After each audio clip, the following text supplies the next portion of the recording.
You know what they say, sometimes you gotta stop, leap atop the wooden shamanistic golem puppet thing, and violently rip the flowers off its back and then smell them if you have time after the adrenaline calms down. Yeah, pretty sure that's how that goes. Anyway, this game's great, so let's talk about it.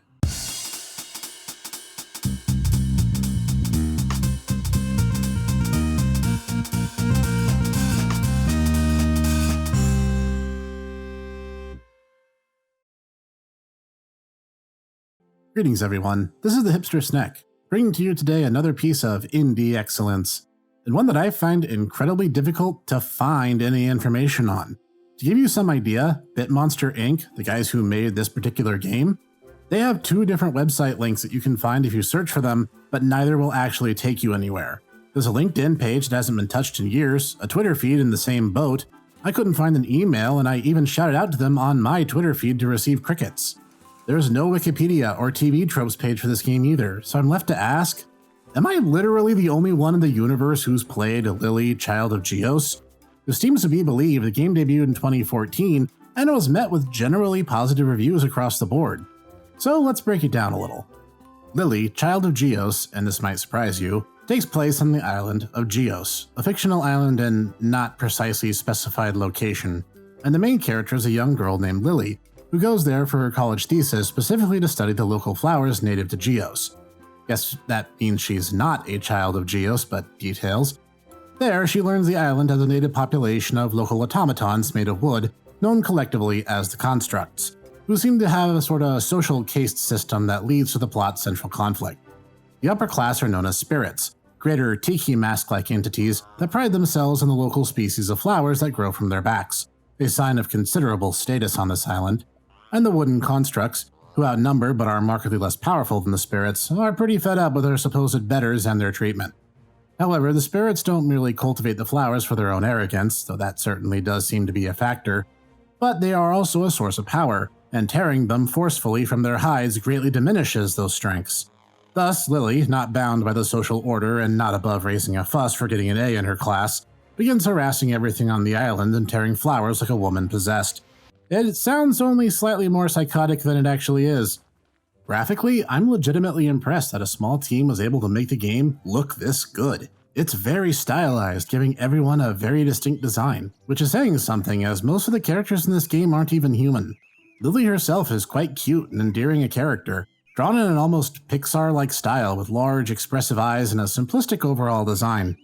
Her role as scientist, or soon-to-be official scientist, I guess, is obvious from a glance, as is her role as flower-tearing terror given her athletic appearance. The constructs, meanwhile, are large, oftentimes between 1.5 to 2 times taller than our heroine, and sometimes barrel-chested in the most literal of senses. The spirits, as said, are distinctive due to their large, exaggerated masks and large, lumpy bodies. It makes them both alien and strange-looking while adding an air of familiarity enough to make them not too alien. The overall world is just lovely to behold. I really believe this place is alive and full of inhabitants. It's really great stuff. The music in the game is pretty good too. The overworld theme is a serene piece, and the quote-unquote battle music rapidly picks up in tempo. I don't really know what kind of genre it all falls into, but it sounds great and I like it. Sound effects are great too, being largely cartoony and on the slapsticky side of things.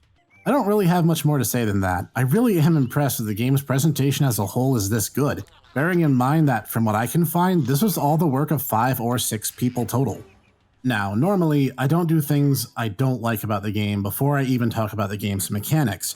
However, I sorta need to do both at the same time, because the biggest problems, and thus the biggest criticisms with the game, is how the dev team opted to advertise it. And it's going to cause problems for people who don't know this first and foremost. It bills itself as an adventure RPG hybrid. It really isn't. It's actually more of a puzzle game that has a few stats you can improve over time, both with permanent stat boosts and equipment. These stats include stealth, how much you can sneak up on a spirit before they take notice and run, speed, chasing said running spirits, and stamina, how long you can jump atop a spirit and how many mistakes you can make before you're thrown off. You chase after spirits, leap on them, as I've said, and enter a quick time event where you need to rip the flowers from their backs, corresponding to their health, and avoid the prickling thorns you need to ignore, and actively removing the bombs that harm you if you don't swiftly remove them. All spirits will have 4 growth spots that you can target, these corresponding to the face buttons on your controller or set keys on a keyboard, and thus the main gameplay through line is established. The Steam page also goes on to compare it to The Legend of Zelda and Psychonauts. Lili is not like either of these games at all. A more fair comparison might well be something like Banjo and Kazooie because the game is a bit of a collectathon at times between gathering coins, white flowers, and keys. The first 2 of these are currencies on the island, and the latter being a method of advancing to new areas to harass other spirits. The game's puzzle element falls on the QTEs, and I literally do not understand the Psychonauts comparison at all. It also claims to be 40 hours long, and it isn't. To clear the story mode will take just about 3 or 4 hours, and to get all the achievements would, at most, take maybe double that. Now, a lot of the comparisons they're drawing are comparing the PC and PS4 ports to a mobile game version, so I'm willing to take them at their word for having said so on account that I never played the mobile version.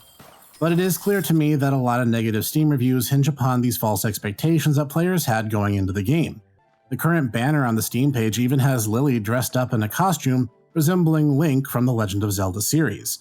And while I'm certain the much maligned marketing was never meant for malice or misinformation, it has resulted in much misunderstandings, and that's really a shame.